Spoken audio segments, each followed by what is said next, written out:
Now let's look at the keyboard and drum pads. Tapping the Keys button in the top menu brings up the Cubasis on-screen keyboard or drum pad controller.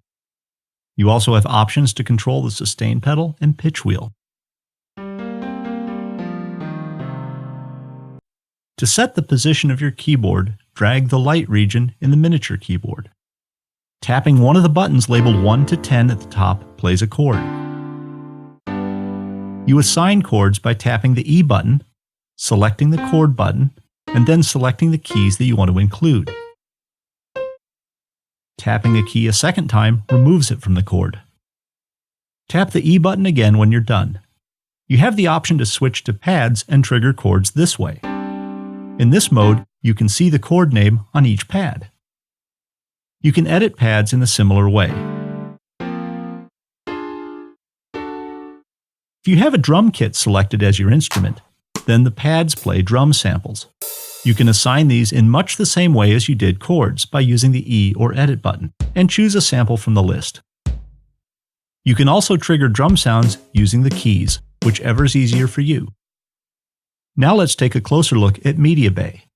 Media Bay is central to Cubasis.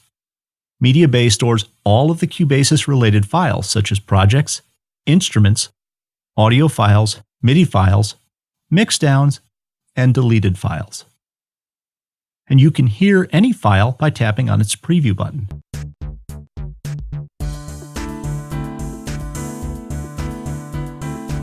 Then if you double tap, Cubase inserts it into your project.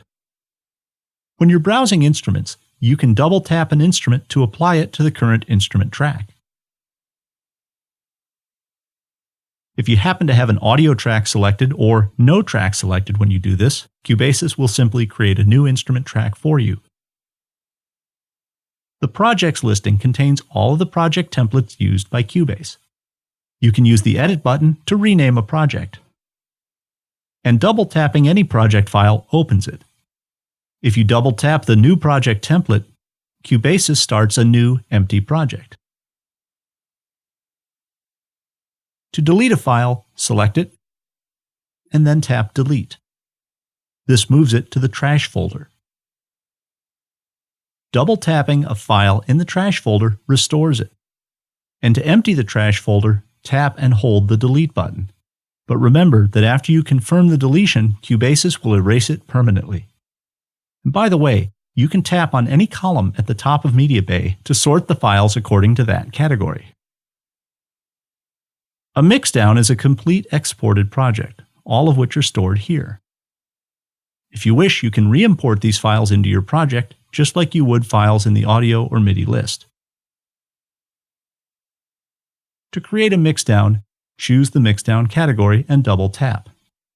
A WAV file is an uncompressed audio format, 16-bit, stereo, 44 kHz, very high quality, but a large file size. An M4A is a compressed audio AAC format. It's lower quality, but it has a much smaller file size. And a MIDI file stores notes and project parameters only, but no audio material. MIDI files can be opened with any scoring software or any other DAW on any platform. When you turn on the option for Range Between Locators, Cubasis only exports the material between the left and right locator. The next option, to Include Effect Tail, is on by default. It tells Cubase to continue exporting after the end of your song. This prevents things like reverb or echo from being cut off. However, if you're exporting material that needs to cut off precisely, like audio for a loop library, then you may want to turn this off. The last option allows you to export a separate audio file for every track instead of one composite mixdown. This option might be handy if you want to keep your tracks separate and mix them using another DAW. Using Snapshot duplicates the selected file. This is useful for creating backup copies because Cubase automatically saves your work in progress. Sharing files with Cubasis is easy. Select the file that you want to share, then tap on how you want to share it. You can choose from any of these options. Now, some of these options, like Dropbox or SoundCloud, require that you have an account first.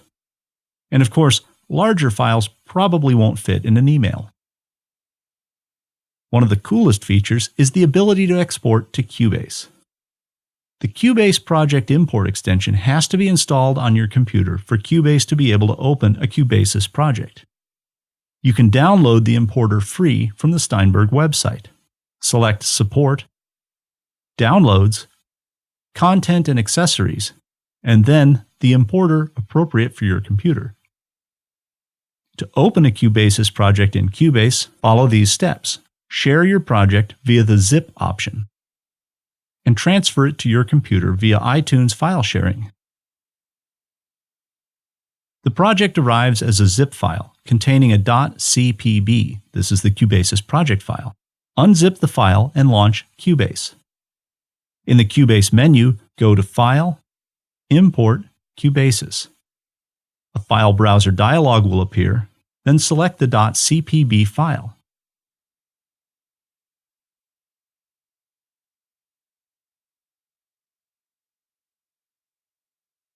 The Import button offers two ways of importing audio material into your project. The first is Audio Paste.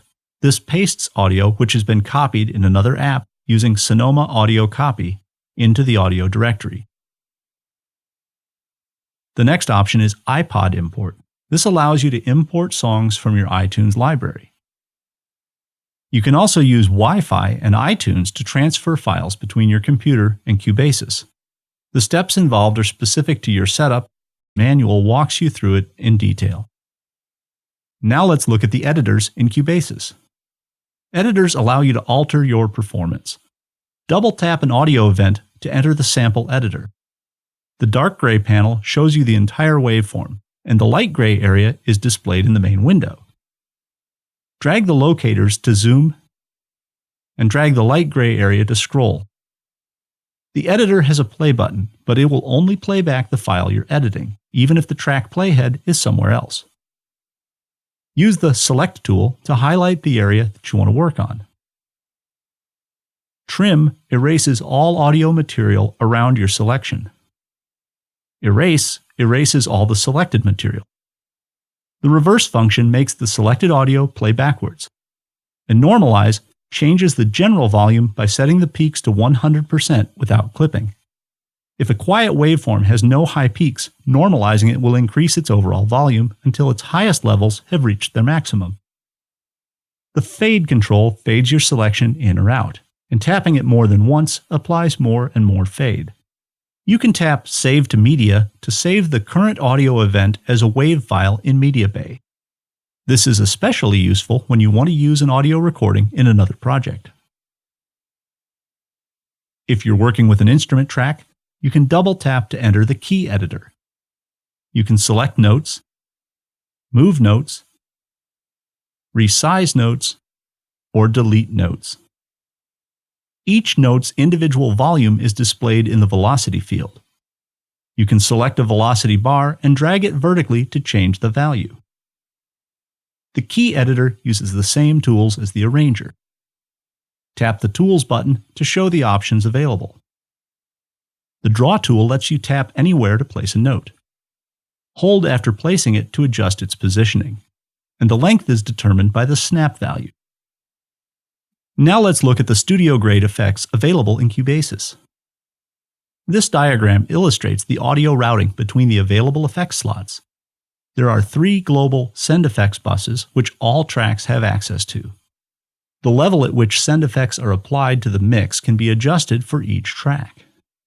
By comparison, an insert effect only affects one track.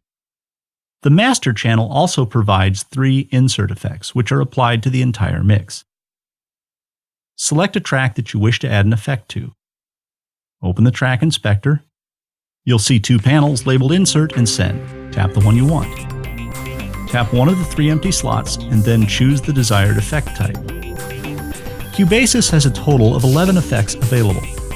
Choosing the option for None unloads the current effect. Tapping the On/Off button enables and disables the effect.